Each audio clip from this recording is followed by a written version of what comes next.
नमस्कार मित्रों, आज के संवाद में आप सबका स्वागत है। आज से हम एक कड़ी शुरू कर रहे हैं, अनहैप्पी मैरिड लाइफ। बहुत ज़रूरी हो गया साहब, आज की तारीख में इस बारे में बात करने बहुत ज़रूरी हो गया, क्योंकि पिछले 8-10 साल में मैं देख रहा हूँ अब शादियाँ बनी कम रहती हैं, टूट ज़्यादा जाती हैं। So we need to work on it. आइए समझनी शुरू करें, समस्याओं को समझना शुरू करें और उसका हल ढूंढना शुरू करें। सबसे पहला और सबसे ज़रूरी कि शादियां टूटती क्यों हैं। लेट्स एक्सेप्ट, शादी टूटने में सबसे बड़ी वजह स्वयं जातक होता है। 90% ऑफ द टाइम्स जो केसेस मेरे पास आते हैं वो खुद ही प्रॉब्लम होते हैं। I am not telling that other one is not a problem, I am going to discuss both sides of it. अब प्रॉब्लम होती कहाँ है साहब? सबसे कॉमन टेम्परामेंट। वो माँ बाप ना तारीफ के पुलिंदे बांधते रहते हैं, जी हमारा बच्चा ये, हमारा बच्चा वो। मैं कहता हूँ भैया शांत हो जाओ। कुंडली एक बार दिखा दी ना तो सच झूठ की गुंजाइश खत्म। तुम्हारा बच्चा शुरू से टेम्परामेंटल है, ये तुम्हें पता है, ठीक है ना? तो ये जो शांत है और ये है, ये वुमन सेल या कोर्ट के लिए रखो, यहां पर सच बोलो, पहली बात। दूसरी बात साहब, बच्चे का रिएक्शन टाइम मतलब, देखिए साहब, एक ना बड़ी मशहूर सी कहावत है, इट्स नॉट व्हाट आई से, it's what and how I से। किसी ने कोई बात कही, तुम चुप तो कर गए और पैर पटकते हुए निकल लिए। ये लड़का भी हो सकता है, लड़की भी हो सकती है साहब। मैंने यहां पर लड़का या लड़की की बात नहीं की, बच्चा बोला, ये बात समझ लीजिएगा। तुम पैर पटकते हुए निकल लिए, या तुम्हारे चेहरे के ऊपर दिख रहा है कि तुम इस वक्त उबले पड़े हो, तो साहब things don't work that way, things don't work. And worst कि जब तुम एक्चुअली वर्बल रिएक्शंस देने शुरू कर देते हो। एक तो बॉडी लैंग्वेज में रिएक्शन की बात की ना मैंने, वर्स्ट है जब आप वर्बल रिएक्शंस देने शुरू कर देते हो तो करेला नींद चढ़ा हो लेता है साहब। हालात खराब हैं, उस पर चीजें और खराब रख दी। अगला पॉइंट, अगर दोनों बच्चों में से कोई एक जरूरत से ज्यादा परफेक्शनिस्ट हो तो बहुत ही स्यापा मचता है। और स्यापा is a typical Punjabi word. अब स्यापा मचता कैसे साहब, समझो। तुम्हारे को पता है ये चीज यहां पर होनी चाहिए थी, तुमने यहां क्यों रखी? It could be a boy और a girl who could be very perfectionist. और जब वो बहुत ज्यादा परफेक्शनिस्ट होगा, सिस्टमेटिक होगा, और दूसरा सामने वाला नहीं है, तो दिक्कत आने ही वाली है। तो साहब थोड़ा सा बर्दाश्त, थोड़ा सा बदलो, थोड़ा सा बर्दाश्त करो, ठीक है? तभी गाड़ी चलती है साहब जिंदगी की। मैं इन सब चीजों को आगे दोबारा बात करूंगा, डिस्कस करने की कोशिश करूंगा। आज हमारा मुद्दा यह है कि हमें यह समझ आए कि तकलीफ कहां से शुरू होती है, ठीक है? अगली चीज साहब, सेक्सुअल ओरिएंटेशन बहुत जरूरी है साहब। ये बहुत घरों में होता है, समझने की जरूरत है साहब इसको। एक केस बता रहा हूं, पर उसमें सब उंगलियां अपनी तरफ रख लेना कि ये गलती होती कहां है। अब साहब एक बच्ची है, वो बोली भैया जब ना ये मेरी बात नहीं सुनते ना, तो मैं इनको कहती हूँ मेरे से तो 10-10 फुट दूर हो जाओ। लड़ाई अपनी जगह, पर्सनल रिलेशंस अपनी जगह। I always tell, never take disputes to the bed. सोने से पहले मुद्दे सुलटाओ, और सोना जब सोने लगो तो एकदम शांत स्वभाव, एंजॉय योर पर्सनल रिलेशंस। देखिए साहब, मेरे ऑफिस में ना यहाँ एक थॉट लिखा हुआ है that apology does not mean that you were wrong और the other person was right. It means your relationship is valuable than your ego. आप इस रिश्ते को बरकरार रखना चाहते हैं साहब, ये आपकी अपॉलॉजी दिखा रही है। माहौल को न्यूट्रलाइज करके साहब सोने जाओ, बहुत अच्छा रहता है। अगले दिन सुबह फ्रेश उठने का एक मौका मिलता है, अगले दिन एक दूसरे की तरफ मोहब्बत से देखने का मौका मिलता है। सिंपल। आगे बढ़ते हैं। इम्पेशेंस बहुत बड़ा मुद्दा हो गया साहब आज की तारीख में। आई am not talking about the political impatience जो कि सहिष्णुता सब समाज में घूम रही है।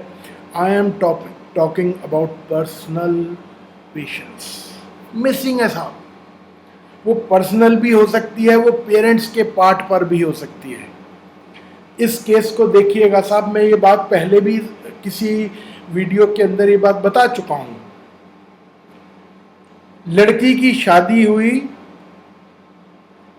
पहले हफ्ते के अंदर अंदर लड़की वापस।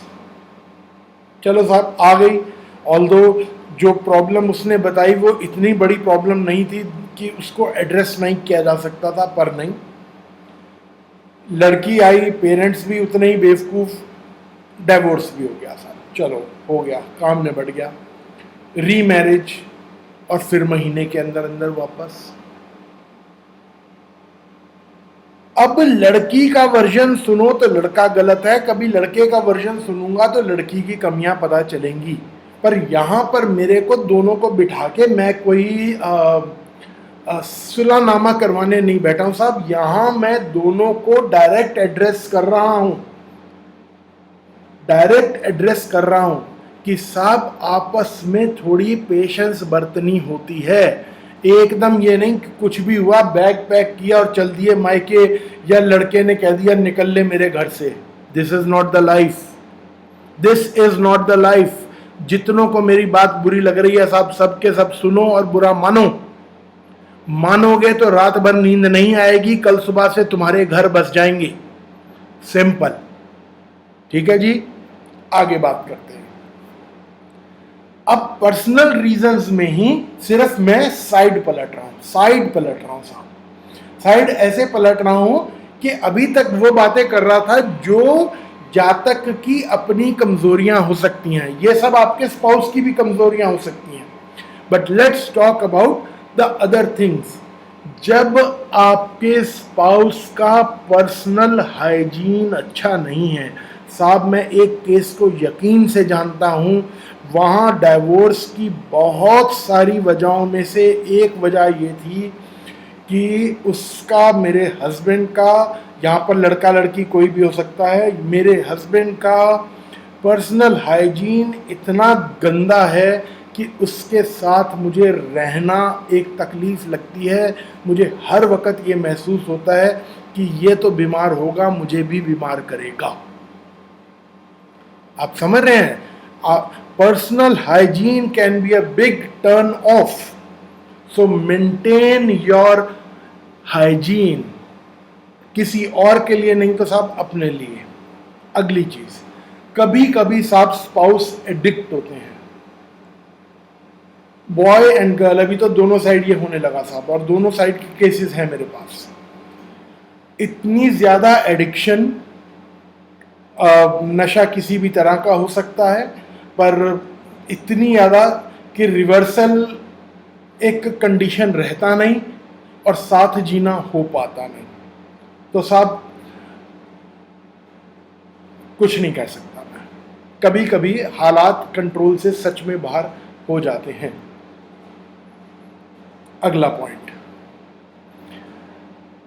स्पाउस का एक्स्ट्रा मैरिटल रिलेशन अफेयर बहुत बड़ी आफत है साहब।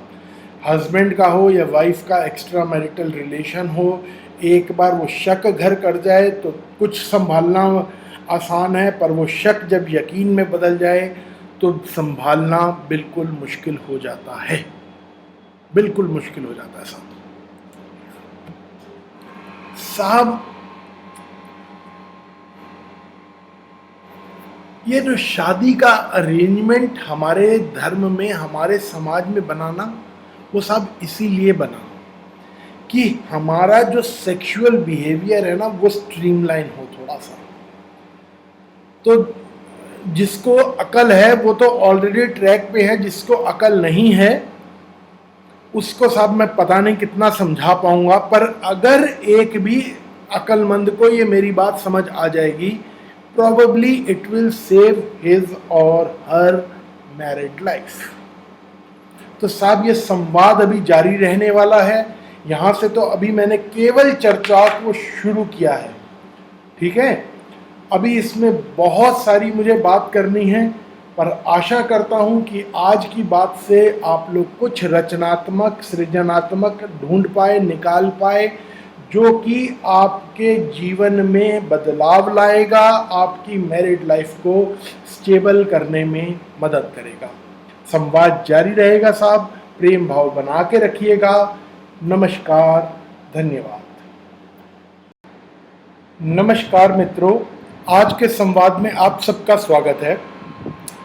हम अनहैप्पी मैरिड लाइफ पर बात को अपनी आगे बढ़ा रहे हैं, चर्चा को आगे बढ़ा रहे हैं, और आज मैं आग में सीधा हाथ डालने वाला हूँ। हाथ जलने का खतरा है, पर अगर मेरे हाथ जलाने से आप लोगों के घर बसते हैं, I am ready, I am ready. Okay, समझिएगा साहब।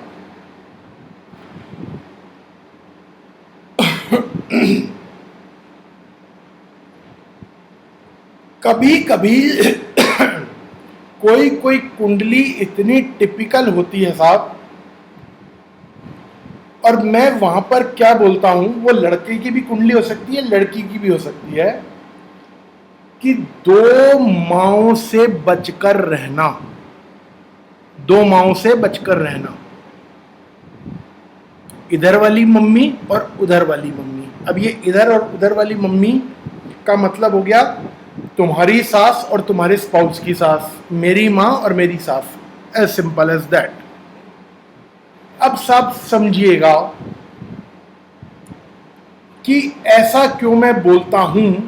ऑब्वियसली पहले तो एस्ट्रोलॉजिकल रीजंस हैं उसके पीछे जब मैं ऐसा बोलता हूं, पर इस चीज को समझिएगा साहब, हम कितनी भी इक्वालिटी की बात करें, ये बात को समझ लीजिएगा बहुत अच्छे से। मैं यहां पर नारी हक और पुरुष और ये सब की बात नहीं कर रहा हूं, मैं फैक्ट्स, रियल ग्राउंड के ऊपर बात कर रहा हूं। हम कितना भी इक्वालिटी की बात करें, we need to understand that men and women are different। पुरुष और नारी अलग अलग हैं बायोलॉजिकली, और मतलब एक तो है एक्सटर्नल और एक है इंटरनल। सब वी आर डिफरेंट।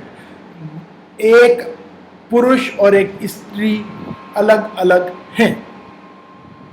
एक ही सिचुएशन में एक आदमी का रिएक्शन डिफरेंट होगा और एक फीमेल का रिएक्शन डिफरेंट होगा, and at times poles apart, उत्तर और दक्षिण होगा साहब। समझने की बात है। चलिए आगे समझिएगा। आज मैं बात करने वाला हूं लड़की की मां की। मैं दोनों पक्षों की बात करूंगा साहब, ऐसा नहीं है कि मेरे को किसी एक तरफ की बात करनी है। अगर मेरे को एक सिचुएशन को ईमानदारी से एड्रेस करना है तो मुझे दोनों पक्षों की बात करनी है। आज मैं बात करने वाला हूं लड़की की मां की। Most of the females would disagree, better disagree, I don't mind, पर अंडरलाइंड ट्रुथ इज कि जैसे ही लड़की की मां ने अपनी बेटी ब्याही और उसको ये लगता है मैंने कसाई को दे दी अपनी बेटी, मैंने अपनी बेटी कसाई को दे दी, बुचर। साहब ऐसा नहीं है, ऐसा नहीं है साहब। यहां पर लड़की के समझने की और लड़की के मां की समझने की जरूरत है कि एक तो आपकी बेटी नए घर नए माहौल में एडजस्ट होने की कोशिश कर रही है और ऊपर से आपके रोज के टिपिकल इनपुट्स उन्हें इंज कर दिता। ले साडे इत्थे ते इंज कदी नहीं होंदा साहब, साडे इत्थे नहीं होंदा क्योंकि वो साडे इत्थे है, उन्हां दे उत्थे अलग ही होंदा है। पंजाबी, सॉरी मैं बोल रहा हूं, मैं फिर से समझाता हूं कि हमारे यहां तो ऐसा नहीं होता। टिपिकल फेमिनिन रिएक्शन है साहब, ये मेल्स को ऐसा बोलते कभी नहीं सुनोगे आप। हमारे यहां ऐसा नहीं होता साहब, क्योंकि वो आपके यहां है। लड़की नए घर नए परिवार में गई है, उसको उस एनवायरनमेंट को अडॉप्ट करना पड़ेगा। मेरी बात को समझिएगा साहब, यहां पर फीमेल राइट्स की कोई बात नहीं चल रही है। यहां पर केवल इस चीज की बात चल रही है कि बच्चा एक घर से उठ के दूसरे घर में गया है। आपके घर में चीजें अलग तरीके से होती हैं, दूसरे घर में चीजें अलग तरीके से होती हैं। रादर की डे वन से यू स्टार्ट इंपोजिंग कि जी साडे इत्थे ते इंज ही होंदा है। बेटर ट्राई टू अंडरस्टैंड कि इस घर में कैसा होता है। बसने का ये एक तरीका है। अब मैं आपको एक एग्जाम्पल से समझा रहा हूं, वक्त है मेरे पास। अपने ही घर का एग्जाम्पल है, सुनने वाली बात है।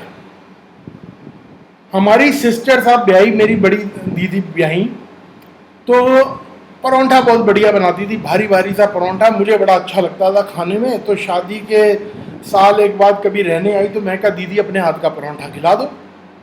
अब परोंठा बनाया तो एकदम पतले पतले पापड़, सुनने की बात है, पतले पतले पापड़।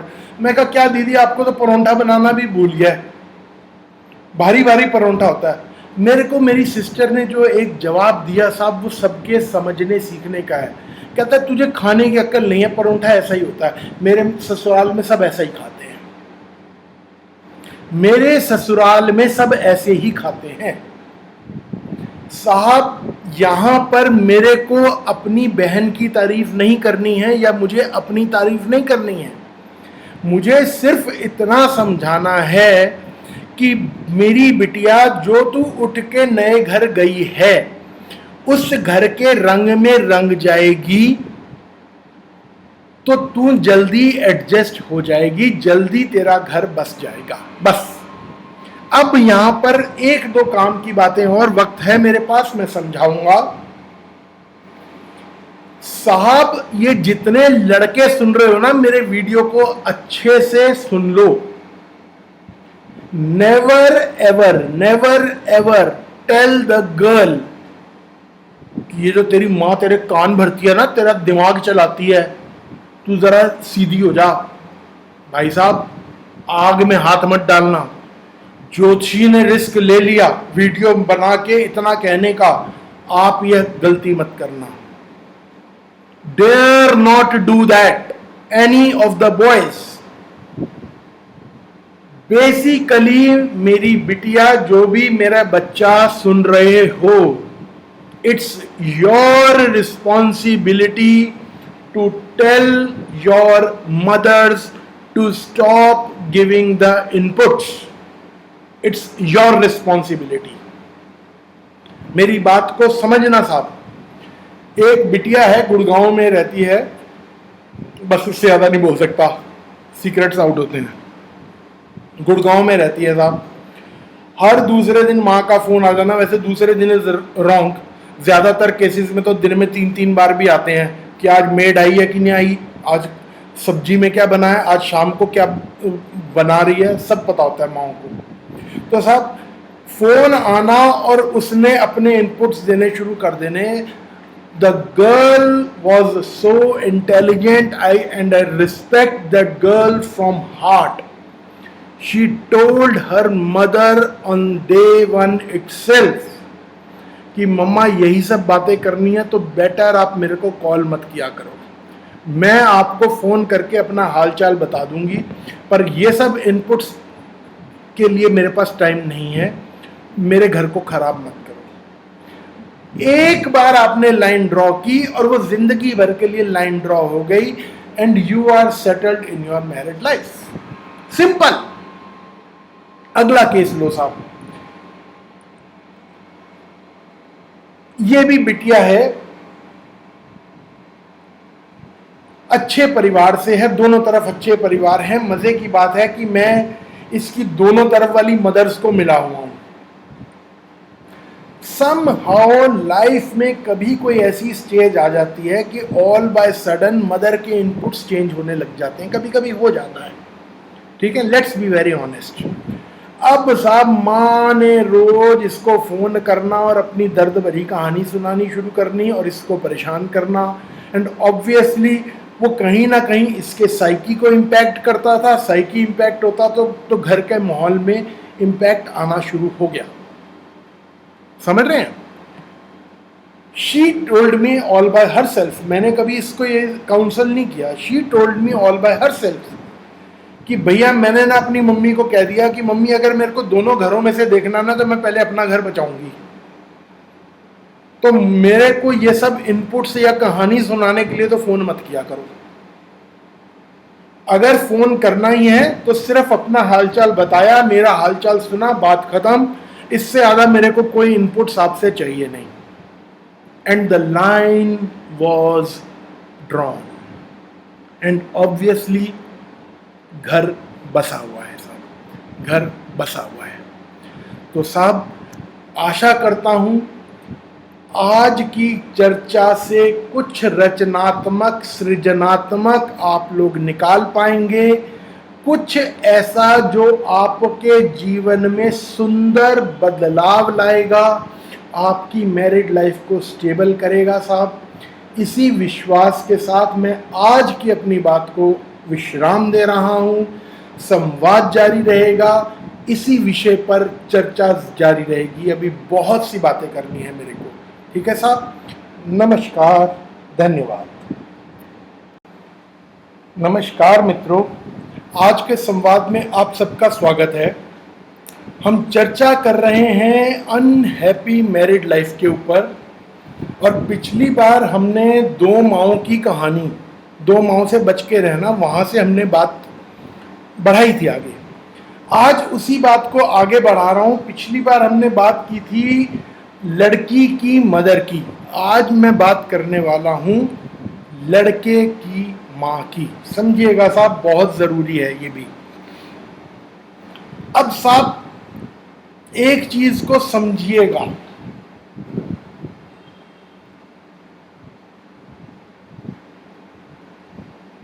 a typical feminine behavior, or I must say a psychological problem, a typical, ठीक है, जो बात कह रहा हूं जिम्मेवारी से कह रहा हूं, मेरी बात को समझिएगा।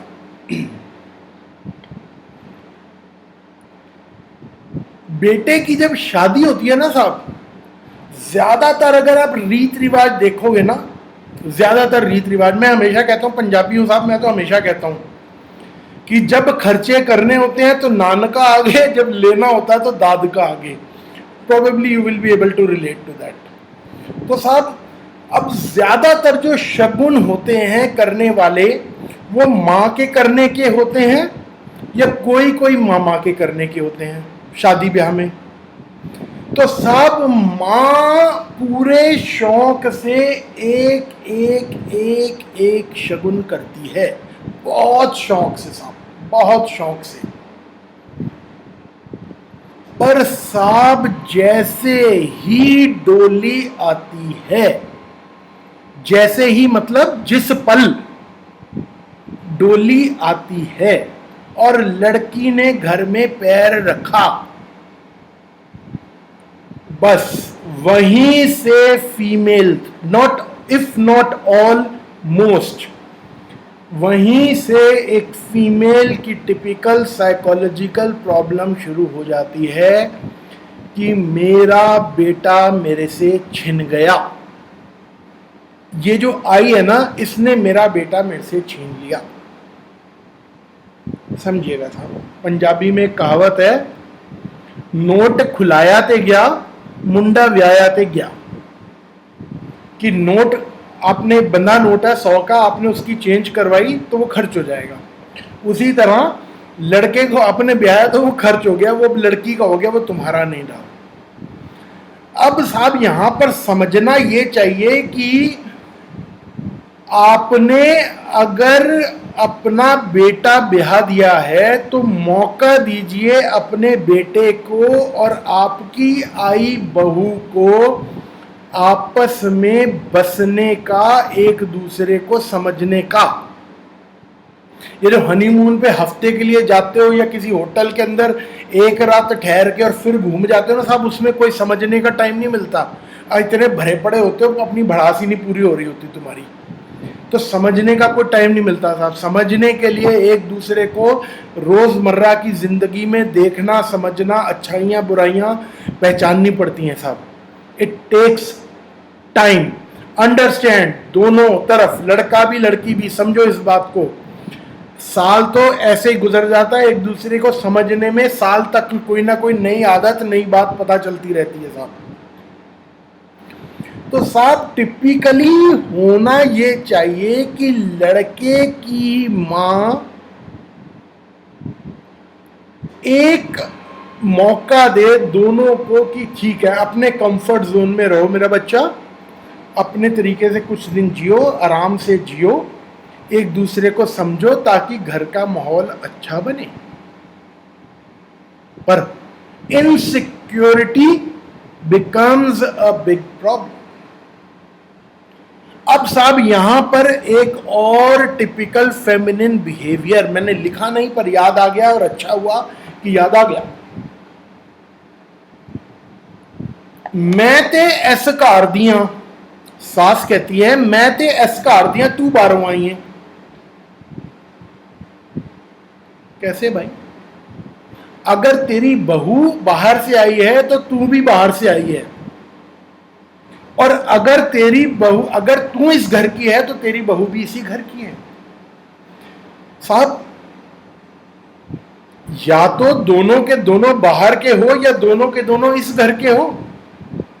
ये पार्शियलिटी कहां से? एक मतलब मैं तो हमेशा कहता हूं एक औरत की सबसे बड़ी दुश्मन स्वयं औरत है साहब।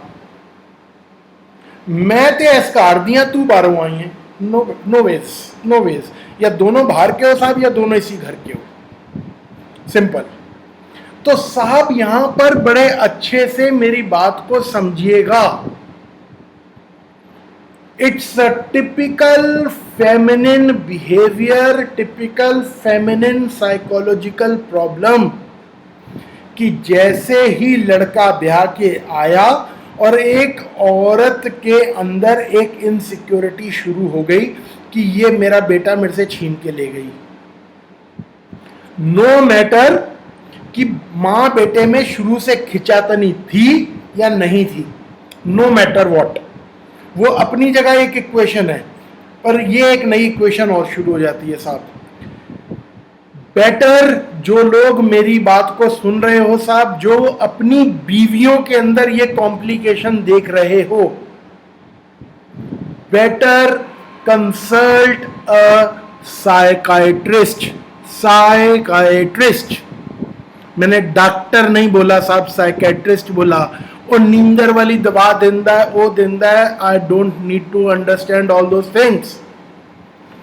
जितनी जल्दी इस चीज को एड्रेस कर लोगे मेरे साहब, उतनी जल्दी लाइफ में एक बैलेंस क्रिएट कर पाओगे। क्योंकि नॉर्मली ना ये टेम्परेरी होता है, ये जो ये इनसिक्योरिटी होती है टेम्परेरी होती है, अगर मेडिकली एड्रेस हो जाए तो। नहीं तो ये इनसिक्योरिटी एक के ऊपर एक कंपाउंड इंटरेस्ट की तरह बढ़ती रहती है, एंड प्रॉब्लम कीप्स एग्रीवेटिंग। ठीक है साहब? तो समझिएगा, यहां पर एक आखिरी बात जो मुझे अभी के लिए कहनी है, अभी बातें बहुत हैं, आखिरी बात कि ऐसी सिचुएशन में, जैसे पिछली बार मैंने कहा कि लड़की की जिम्मेवारी है, ऐसी सिचुएशन में ये लड़के की जिम्मेवारी है। जितने बच्चे सुन रहे हो तुम अच्छे से सुन लो, समझ रहे हो, अच्छे से सुन लो और समझ लो इस बात को कि ये लड़के की जिम्मेवारी है कि वो ऐसी सिचुएशन में दोनों तरफ बैलेंस बना के रखे। मैं ये नहीं कह रहा हूं मां को लात मार दो, बाप को लात मार दो, ना भाई, बैलेंस, क्रिएट अ बैलेंस। अगर वो मां है तो ये भी बीवी है साहब, ठीक है ना, कोई राशन कार्ड में इशू होके नहीं आई साहब वो, ठीक है ना, इसी घर की है, तुम ब्याह के लाए हो, इसी घर में बसने में मदद तुम्हें करनी है। मैं बड़े सारे टिपिकल ना वो शोविनिस्ट केस जानता हूं, ये ऐसे करती है, ये ऐसे करती है। भाई ऐसे करती है तो इसमें कहीं रोल तुम्हारा, तुम्हारे माँ बाप का भी है। लड़की की कमियां मैं पहले बात कर चुका हूँ साहब। ऐसा नहीं होता कि ताली एक हाथ से बजती है या कॉम्प्लिकेशन वन साइडेड होती है। Mostly it's either ways. तो साहब यहां पर लड़के की जिम्मेवारी है कि वो लाइफ में एक बैलेंस क्रिएट करके चले माँ और बहू, माँ और अपनी बीवी के बीच में। That is the only way. And as I said कि अगर मदर में ये प्रॉब्लम आ रही है, rather than waiting and watching कि जी माहौल ना ठीक हो जाएगा होले होले, better address it medically and consult a psychiatrist. ठीक है साहब, आशा करता हूं आज की चर्चा से कुछ पॉजिटिव निकल पाएगा। उस पॉजिटिव से आप अपने जीवन में कोई अच्छा बदलाव ला पाएंगे। इसी विश्वास के साथ मैं आज की अपनी बात को विश्राम दे रहा हूं। चर्चा जारी रहेगी, संवाद जारी रहेगा। नमस्कार, धन्यवाद। नमस्कार मित्रों, आज के संवाद में आप सबका स्वागत है। हम चर्चा कर रहे हैं अनहैप्पी मैरिड लाइफ के ऊपर और उसमें ये आज चौथी कड़ी है साहब। पिछली बार तक हमने बात की पर्सनल रिलेशंस की, उसके बाद हमने बात की कि कहाँ पर लड़का और लड़की दोनों की मदर्स जो है वो एक सिग्निफिकेंट कल्प्रिट हो सकती हैं। आज हम चर्चा को आगे बढ़ा रहे हैं कि अनहैप्पी मैरिड लाइफ के क्या रीज़न हो सकता है साहब। तो आज का पहला रीज़न है wrong emotional bonds. Wrong emotional bonds, समझिएगा साहब, मैं दोनों पक्षों की बात करने वाला हूं, समझिएगा, दोनों पक्षों की बात करूंगा। कभी कभी लड़का अपने पेरेंट्स की तरफ ज्यादा झुका हुआ होता है, ज्यादा झुका हुआ होता है।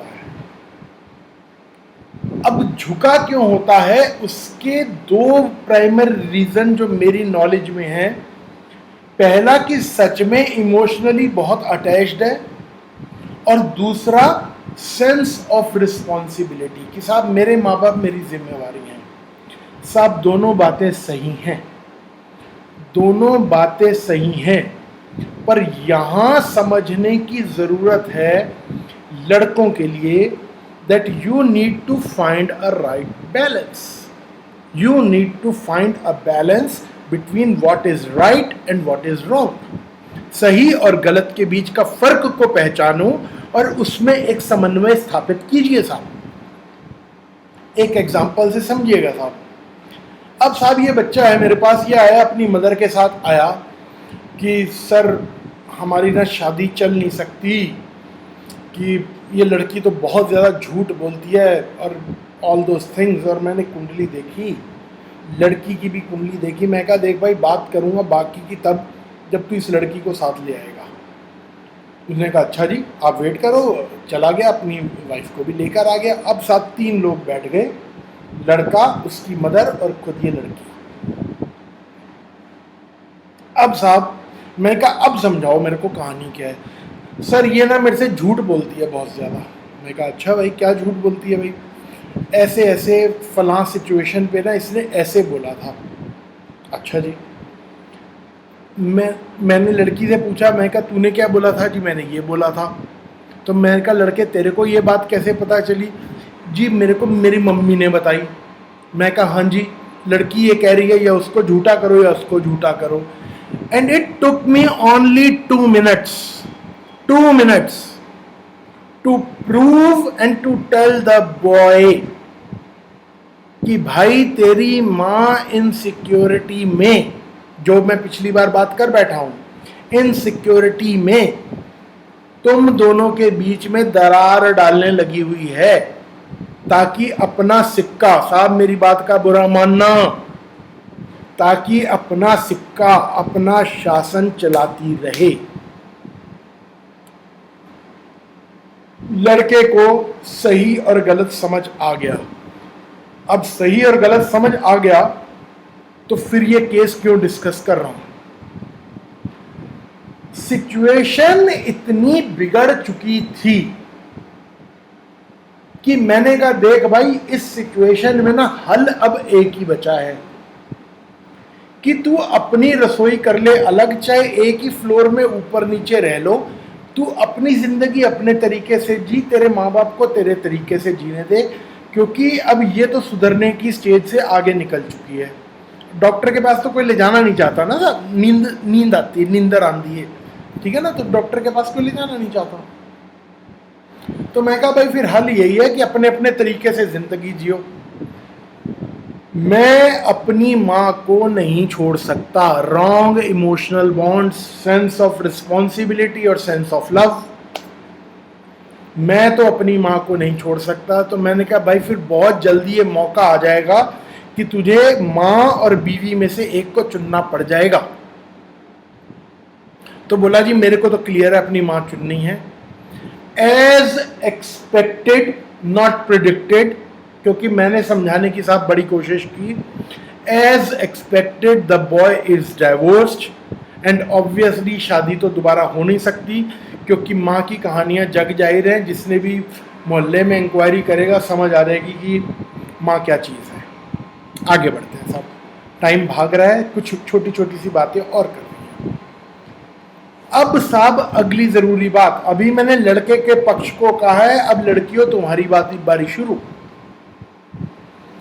साहब मैं ये बात हमेशा कहता हूं कि लड़की जो है वो 2 परिवार को बनाती है या 2 परिवार को बिगाड़ती है, अपना मायका और अपना ससुराल।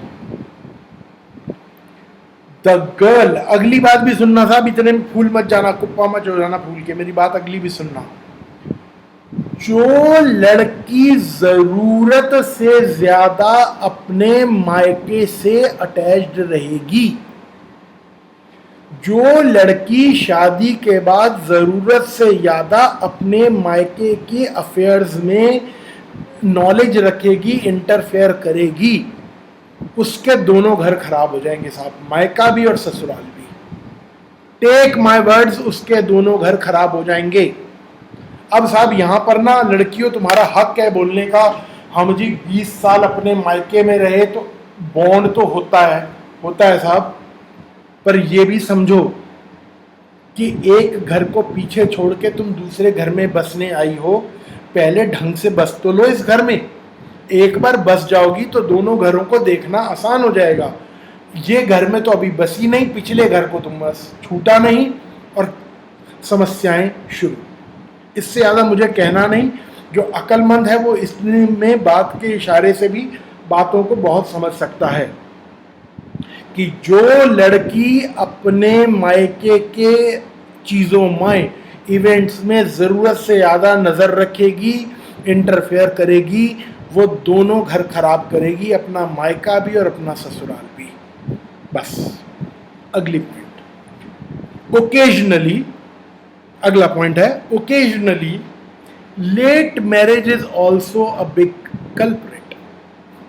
समझिएगा साहब, ये ना एक मिथ है, मैरिज के आसपास तो पक्का मिथ है कि उम्र के साथ ठहराव आ जाता है। बिल्कुल सच है साहब, आ जाता है ठहराव, पर एक कड़वा सच ये भी है कि उम्र के साथ साथ लड़का और लड़की एक सांचे में ढल जाते हैं और एडजस्टमेंट का कोशेंट जो है वो कम हो जाता है, अपने अपने तरीके से जीने की आदत पड़ जाती है। तो साहब टेक्निकली जो कच्ची उम्र की शादी होती है ना, 20, 21, 22, 24 मान लो आज के हिसाब से, उसका एक ही फायदा रहता है कि एक दूसरे से खेलते लड़ते एक दूसरे की आदत पड़ जाती है साहब। वो आदत कभी कभी इतनी हो जाती है कि मैं कई बार ना टिपिकल एग्जांपल्स देता हूँ कि सुबह सुबह उठ के अगर बीवी किचकिच ना करे या पति किचकिच ना करे तो लगता है आज घर के रूटीन में कुछ मिसिंग है, इतनी एक दूसरे की आदत पड़ जाती है। तो साहब कभी कभी ये जो लेट मैरिज है ये बहुत बड़ा कल्प्रिट है साहब। Better if you find a right match, अब ये राइट मैच के लिए मैं अलग पूरी एक सीरीज बना चुका हूं। Better if you find a right match, marriage वक्त रहते करो, लेट मत करो साहब। अगला पॉइंट इंपॉर्टेंट पॉइंट है, बहुत कम लोग समझ पाएंगे पर भुक्तभोगी 1 मिनट में रिलेट कर पाओगे, 1 मिनट में रिलेट कर पाओगे साहब। most of the times बच्चा अपने माँ बाप के जैसा बिहेव करता है। अगर माँ बाप अपनी मैरिड लाइफ में सेटल्ड नहीं हैं तो बच्चे भी कुछ ना कुछ अपने माँ जैसी हरकतें करते हैं और माँ बाप जैसी हरकतें करते हैं। Let's understand by 2 examples. मेरा टाइम भाग गया पर ये बात समझानी जरूरी है। अब साहब ये एक केस है, मेरे घर के नज़दीक का एक केस है। लड़की खुद, लड़की नहीं अब तो लेडी हो गई ना, खुद डिस्टर्ब मैरिड लाइफ, हर रोज़ की किच किच चै चै पै पै रोज की, और मेरे पास केस लेके आई कि मेरी बीवी मेरी बेटी ना मायके से लड़के ससुराल से लड़के मायके में आके बैठ गई है, अब मेरी सुनती नहीं। अब साहब मैं क्या समझाऊं, यहां पर तो जीन्स ही पूरे चेंज करने वाले हैं, वो मेरे बस का नहीं है साहब। कभी कभी ना मेरे ऑफिस में कोई आके कहता है क्या जी इन्हां नू बदलना ना कोई तरीका हैगा, इन्हां नू मतलब इनको बदलने का कोई तरीका है। मैं कहता हूँ भाई तेरी सास जिंदा है, हाँ जी, ससुर वो चले गए जी, या इधर बेस। तो मैं कहता हूँ भाई जो डाई थी ना वो तो निकल ली, दोबारा ही पैदा करना पड़ेगा, क्योंकि जिस पर्सनैलिटी में अब हो गए वो तो हो गए। अगला केस लीजिए साहब जल्दी जल्दी, क्योंकि मैं बहुत उड़ाता हुआ बात करना चाहता हूँ, इसको ख़त्म करना है मुझे साहब। लड़की की शादी हुई इस लड़के से और इसकी सास ने ना कहना शुरू कर दिया, लड़की की सास ने, कि पुत्र तू ना एडजस्ट कर। और मैंने ना उसको ये बात इशारे में समझाई। मैं कहा भाई जो सास है ना वो भुक्तभोगी है, वो इनडायरेक्टली तेरे को समझा रही है कि ये बेटा मेरा ना अपने बाप जैसा है। पहला केस था जहां लड़की माँ जैसी है, दूसरा केस जहां लड़का अपने बाप जैसा है साहब। अल्टीमेटली वहां पर आकर वो डाइवोर्स केस अब चल रहा है साहब। कलेशबाजी और जो कीचड़ उछलता है साहब वो दोनों तरफ से अच्छा उछल रहा है। अब साहब यहाँ पर समझना क्या है, ये यंग कपल्स को समझना जरूरी है।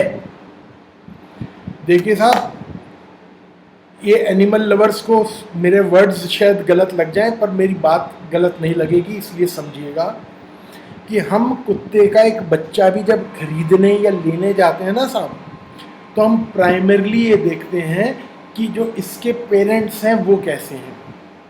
अच्छी नस्ल के जब कुत्ते खरीदे जाते हैं तो इस चीज़ पे खास ध्यान दिया जाता है कि इसके पेरेंट्स कैसे हैं। वही फॉर्मूला साहब शादी में लागू होता है। जहां शादी करने वाले हो, ये लड़की के माँ बाप, लड़के के माँ बाप के भी समझने की है, दोनों बच्चों के समझने की है।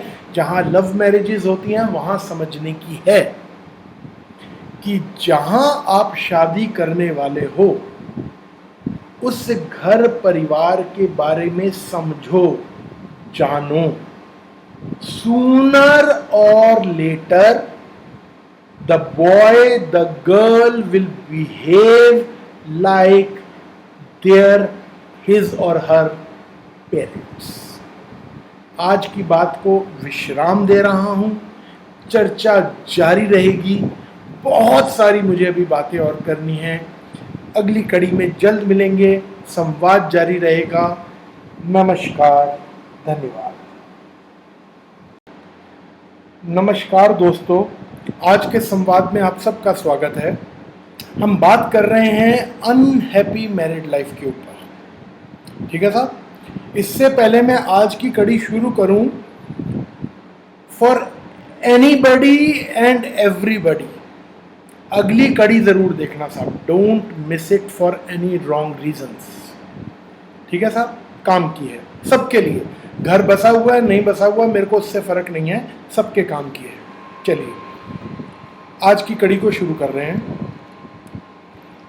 अब साहब, अभी तक हमने बात की जहां पर कि सोशल फैक्टर्स, पर्सनल फैक्टर्स एक शादी को खराब करने में कंट्रीब्यूट कर रहे थे, although they can be defined astrologically. मैं बात, क्योंकि ज्योतिषी हूं तो बात अपने संदर्भों को मैं ज्योतिष के दायरे के अंदर ही रखूंगा। आज मैं बात करने वाला हूं एस्ट्रोलॉजिकल रीजंस की। मैं साहब वो टेक्निकल नहीं करने वाला हूं आज की बात को मैं बड़ा लाइट रखने वाला हूं और शायद बहुत ब्रीफ रहेगी। तो साहब कभी कभी होता क्या है समझिएगा, मैं आज से ना 10 साल पहले मैं बड़े गुरूर से बात कहा करता था कि जी अभी तक मैंने अपने करियर में ना सिर्फ 3 केसेस में डाइवोर्स रिकमेंड किया, पर ये पिछले 10 साल में ना हालात बदल गए साहब। कुंडलियां वही, लोग वही, पर हालात बदल गए साहब। खैर, इसीलिए ये सीरीज है कि शायद कुछ अच्छा बदलाव आ सके। तो साहब कभी कभी कुंडली में ना आपको रिलीफ मिलता ही नहीं। जहां समस्या शुरू हुई वहां से आगे लगातार समस्या दिखती चली जाती है। तो टेक्निकली एक तरह से रिलेशन का डेड एंड आ जाता है, डेड एंड। क्योंकि देखो साहब, ज्योतिषी को भी दिखाने के लिए होराइजन के पार कुछ तो चाहिए, और झूठ बोलेगा अगर ज्योतिषी तो 4 दिन में पकड़ा जाएगा। तो झूठ नहीं बोल सकता ज्योतिषी, ज्योतिषी को वही कहना है जो कुंडली कहने को कह रही है। तो साहब कभी कभी जब डेड एंड आ जाता है, अनफॉर्चुनेटली वहां पर एस्ट्रोलॉजर को डाइवोर्स रिकमेंड करना ही पड़ता है। एग्जाम्पल से समझिएगा। अब साहब ये बच्ची है, डिस्टर्ब कई सालों से चल रही थी, पर समहाउ पेरेंट्स की समझदारी थी कि वो मसला संभला चलता जा रहा था। So one day her father consulted me कि संजय इसमें क्या करना चाहिए, इस केस में क्या करना चाहिए। अब ज्योतिषी का पहला काम है कि अपना होराइजन बड़ा करे और आगे देखे, और मैंने ये सब एस्ट्रोलॉजर के समझने की चीज़ है। तो मैंने अपना होराइजन थोड़ा सा बड़ा किया, उसके अंदर मैंने चेक किया। मैंने इनको कहा था ये तो 1 महीने बाद ही इतनी बेचैन हो जाएगी, तो इसको बेहतर है वापस लेके आ जाओ। अब साहब मेरे को तो ये सब कहानियाँ बाद में ही पता चली कि उसी दिन लड़की के फादर ने लड़की से बात की। उसने कहा पापा सब ठीक चल रहा है, तो वापस आने का तो कोई वजह ही नहीं बनती। ठीक है, नहीं आया साहब। 1 महीने बाद उसी डेट पर एज एक्सपेक्टेड, एज प्रिडिक्टेड, लड़की का फोन आया फादर को कि जी मैं अब इस घर में नहीं रह सकती, मुझे तो आज ही वापस लेकर जाओ। एंड ऑब्वियसली लड़की वापस आई, डाइवोर्स हुआ। तो साहब अनफॉर्चुनेटली कभी कभी आपको हॉरोस्कोप गुंजाइश देती ही नहीं कि आप बच्चा बच्ची को या उनके परिवार को एक उम्मीद बना सकें और आपको डाइवोर्स रिकमेंड करना ही पड़ता है। ठीक है साहब। अगला केस, कभी कभी ना साहब ये पैच जो होता है ये टेम्परेरी होता है, टेम्परेरीली बैड पैच आ जाएगा कुंडली में, और जो आप नहीं देख सकते वो ज्योतिषी देख सकता है, जो आप नहीं देख सकते वो ज्योतिषी देख सकता है कि यहां से 6 महीने, यहां से 15 दिन, यहां से 1 साल, यहां से 1.5 साल अगर ये लोग शांति से निकाल देंगे, किसी तरह निकाल देंगे, तो घर बस जाएगा, बसा रह जाएगा। एग्जाम्पल से समझना साहब, ये example one of my favourite है, मैं अक्सर इसे अपने ऑफिस में कोट करता हूं। 2 केसेस हैं पर दोनों ही सेम डे आए, एक सुबह और एक शाम को। हस्बैंड वाइफ दोनों अलग अलग आए साहब, 1 साल से अलग अलग रह रहे थे, किसी बात से रूठे नाराज, लड़की मायके में थी। अब दोनों साइड्स को मैं जानता था, तो लड़का आया सुबह कंसल्ट करने ये कह के कि जी लड़की वालों को मत बताना, लड़की आई शाम को ये कह के कि लड़के वालों को मत बताना। ठीक है साहब। अब साहब मैंने कुंडली में देखा the bad patch is over. मेरे पास केस तब आया जब ये 1 साल से अलग थे और मैंने ये देखा the bad patch is over. बाकी की बातों को मैं कम कर रहा हूं, घटा रहा हूं, छुपा रहा हूं ताकि केस ज्यादा आइडेंटिफाई ना हो। और मैंने लड़के को सुबह ये रिकमेंड किया कि अनकंडीशनली लड़की से माफी मांग, अनकंडीशनली लड़की से माफी मांग और लड़की को घर लेकर आ। सुनना साहब, शाम को मेरे को तो नहीं पता था शाम को लड़की आ रही है, वो शाम को आ गई। अब सब उस जमाने की मेरी शाम जो है ना वो रात को 9 साढ़े 9 से शुरू होती थी, रात को ये 1 बजे तक बैठी। ठीक है, अगर ये लड़की याद कर पा रही है, अपने आप को पहचान पा रही है, तो रात को 1 बजे तक ये बैठी। साहब मैं क्यों सुना रहा हूं ये जानती होगी। अब साहब लड़की को मैंने कुंडली, अब ऑब्वियसली लड़की की भी देखी दोनों बार, सुबह भी दोनों की देखी, शाम को भी दोनों की देखी। अब शाम को जब लड़की मेरे पास आई तो मैंने इसको समझाया कि देख भाई, मान मुनिहार नखरा हो गया बहुत, मान मुनिहार नखरा हो गया बहुत। वो साहब मेरे ज्योतिष गुरु कभी कभी ना गुरु परमहंस जी के बारे में एक एग्जाम्पल देकर कहते हैं कि गुरु वो जो गुड़ देना चाहे जानता है।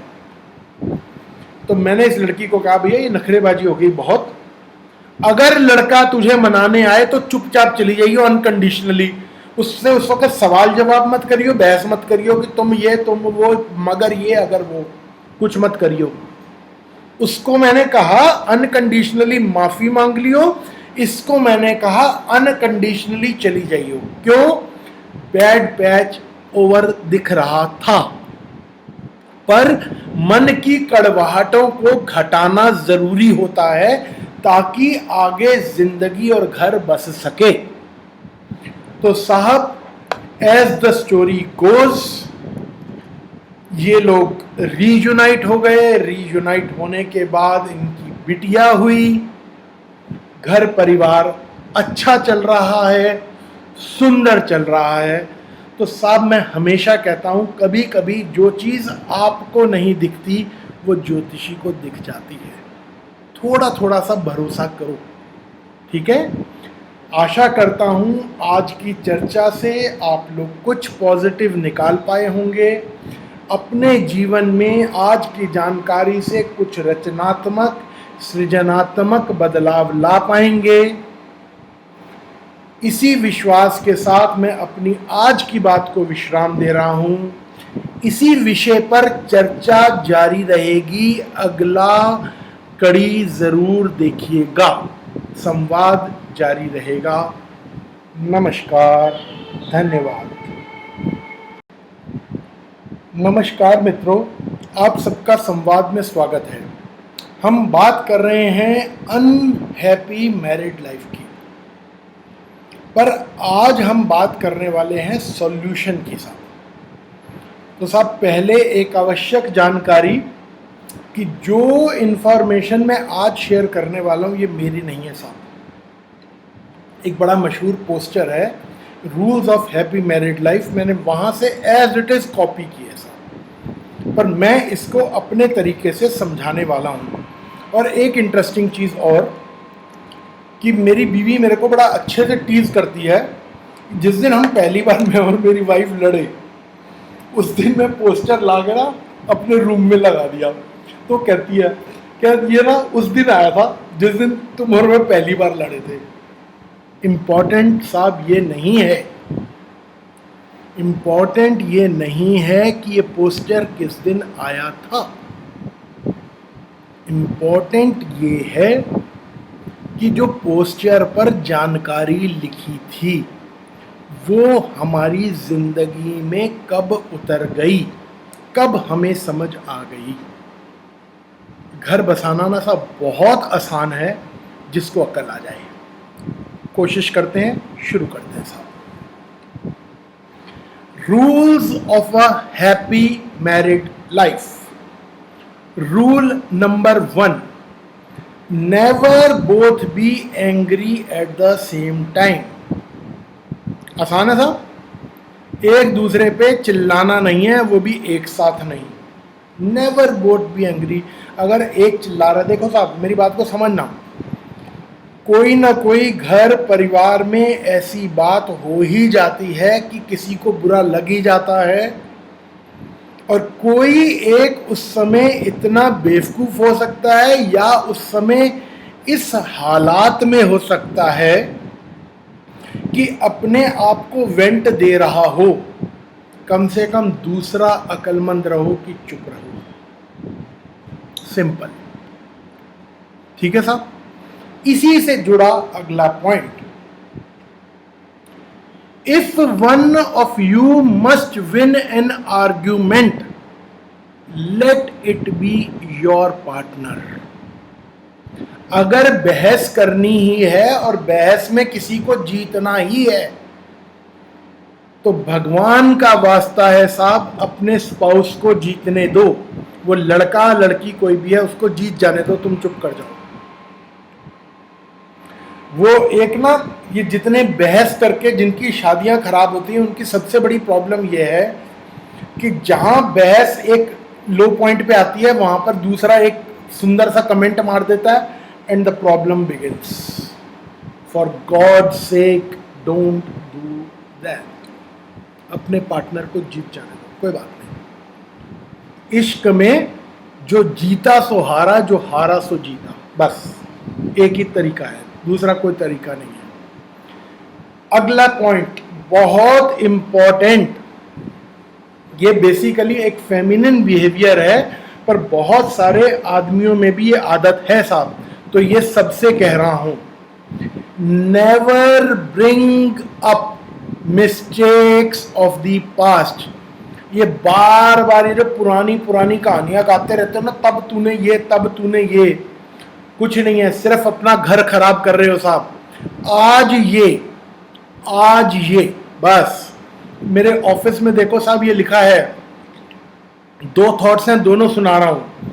पहली, when you stop chasing the wrong things, you give the right things a chance to catch up। जब आप वही पुरानी बकवास और बेकार की बातों को छोड़ देते हो ना साहब, जिंदगी में एक अच्छी चीजों को आने का मौका दे देते हो, समझे।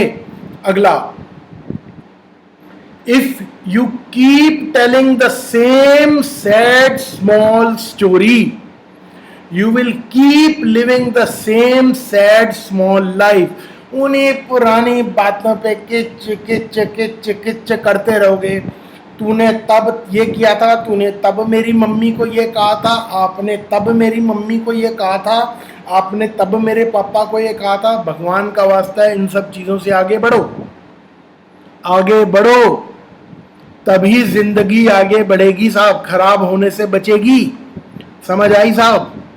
अगला, neglect the whole world rather than each other. साहब, लड़की को ब्याह कर लाए हो आप, बेटा जी ब्याह कर अपना घर पीछे छोड़कर लड़के के साथ आए हो, एक दूसरे के साथ जिंदगी जीने का, निभाने का वचन देकर आए हो। धर्म किसी में भी हो आप, ये वचन दिया जाता है, ठीक है। तो वचन देकर आगे आए हो आप, दोनों के दोनों एक दूसरे के लिए हो साहब, एक दूसरे का साथ दो। दुनिया को इग्नोर किया जा सकता है, अपने आप को नहीं, एक दूसरे को नहीं। कभी कभी साहब यहाँ पर एक और समझाने की बात समझ लेना, कभी कभी, और ये बात अभी कुछ दिन पहले मेरी बेटी ने मेरे को याद कराई, कभी कभी हम मियाँ बीवी जब लड़ रहे होते थे तो मेरी बेटी बीच में अचानक बोल पड़ती थी और मैं उसको कहता था you stay out of it. तो अभी मेरी बेटी ने कुछ दिन पहले मेरे को बात बोली, कहता पापा मेरे को अब समझ में आया कि आप ये बात क्यों कहते थे, कि जो आपस में लड़ रहे हैं ना वो जानते हैं अपनी इक्वेशन को कैसे संभालना है। जहां बाहर का एक्सटर्नल इनपुट आया और वहां चीजें बिगड़ी। तो साहब, neglect the whole world rather than each other. सब दुनिया को इग्नोर किया जा सकता है, एक दूसरे से प्रेम भाव प्यार बना के रखो, एक दूसरे का ध्यान रखो। अगला point, never go to sleep with an argument unsettled. इसी कड़ी में जब मैंने पहली कड़ी बनाई थी तब मैंने ये बात कही थी साहब कि रात को बिस्तर पे जाने से पहले मसलों को सुलटा के जाओ। अपने मसलों को, अपनी लड़ाइयों को बिस्तर पर नहीं लेके जाना। देखो साहब, ये बात सबके समझने की है, कोई न्यूली मैरिड के लिए नहीं है, सबके लिए, हर एज ग्रुप के लिए है। कि ये नहीं रात को तुम लेटे और लेटे लेटे डिस्कशन चल रही है, तू तद कितना सी, तू अजय ए कितना, कल तू ए कितना। Don't do that. सोने से पहले मसले सुलटाओ और उसके बाद एक स्माइलिंग गुड नाइट, शुभ रात्रि, शब्बा खैर, और आराम करो, लेटो, सिंपल। अगला point, if you have to criticise do it lovingly. अब साहब, ये कल परसों मेरी बीवी ने मजेदार एक मेरे को जोक सुनाया, सुनने वाला है। अब साहब, हस्बैंड वाइफ थे, बीवी ने खाना बनाया, उसने कहा ले कुत्ते खा ले। सुनने के लिए सिर्फ जोक है, ले कुत्ते खा ले। वो आगे से बोला तमीज से बात कर, तो बोली कुत्ते जी खा लो। तो कहने का मतलब ये है साहब कि लड़ाई लड़नी है तो लड़ो, पर लहजा नहीं छोड़ना, लहजा नहीं छोड़ना साहब। एक साहब मेरे को राहत इंदौरी साहब हैं, शायर हैं, वो कहते हैं दुश्मन भी मुझे खानदानी चाहिए। ठीक है साहब। तो मोहब्बत और जंग में जो कहते हैं ना सब जायज़ है, तो साहब लहजा तो जंग में भी रखा जा सकता है। इंडिया पाकिस्तान के बॉर्डर पे भी ना साहब दिन में 2 बार बॉर्डर खोल के शायद हाथ मिलाया जाता है कि नहीं मुझे पता नहीं, पर 2 बार तो बॉर्डर खोल के नमस्कार होता है। ईद और दिवाली पर गेट खुलते हैं, एक दूसरे से मिठाइयाँ एक्सचेंज होती हैं, हिंदुस्तान पाकिस्तान के बॉर्डर पर भी। ठीक है साहब, तो दुश्मन के साथ भी लहजा रखा जा सकता है। तो अगर एक दूसरे की बुराई भी करनी है या किसी बात पर उसको समझाना भी है, तो सबसे पहली बात कि अभी नहीं समझाना, 1 घंटे बाद, पारा चढ़ा हुआ है ना, 1 घंटे बाद बात करेंगे, पर समझाना ही है तो प्यार से, लहजे से, ठीक है, समझ आनी चाहिए। अगली बात, बहुत काम किए साहब, at least once every day try to say some kind or complimentary thing to your life's partner। अगर आप मेरी इंट्रोस्पेक्शन की कड़ियां देख रहे हैं तो शायद उसमें 5 या 6 जनवरी को मैंने ये बात कही है, 5 या 6 जनवरी को मैंने अपने कई नोट्स में लिखा है कि मैं अपनी बीवी को एक पॉजिटिव कमेंट देता हूं और सारा दिन छम छम छम छम खुशी खुशी चलती रहती है। साहब, हर स्थिति में से कुछ अच्छा निकाला जा सकता है। एक पॉजिटिव कॉम्प्लीमेंट अपने स्पाउस को, बहुत मुश्किल है क्या? पर ये मत करना अरे आज बड़ी सुंदर लग रही है, अच्छा कल ना सब्जी बेकार बनाई थी। प्लीज, कॉम्प्लीमेंट दे दिया ना तो उसे कॉम्प्लीमेंट ही रहने दो, उसको किसी और चीज के साथ कॉम्प्लीमेंट मत करो। पॉइंट क्लियर साहब? उम्मीद है समझ आएगी। अगला point, it takes to make a quarrel. 2 को चाहिए, लड़ाई लड़ने के लिए 2 लोग चाहिए साहब। And the one in the wrong is the one who does the most talking. इस वक्त तो मैं कर रहा हूं साहब, ज्यादा बातें मैं कर रहा हूं ना, तो मैं गलत हूं। खैर, समझाने का मकसद यह है साहब, कम बोलो। ये मेरे ऑफिस में लिखा है, कम बोलो, धीरे बोलो, मीठा बोलो। अनफॉर्चुनेटली इस वीडियो में मैं तीनों नहीं कर पा रहा। बोलना मेरे को ज्यादा पड़ रहा है, बोलना मुझे ऊंचा पड़ रहा है, और बातें कड़वी करनी पड़ रही हैं unfortunately, but it's a joke. Try to understand कि साहब कम बहस करो ना। अगर एक चिल्ला रहा है तो दूसरा चुप कर जाओ ना साहब। क्यों बकबक बकबक बकबक बकबक करते चले जाना?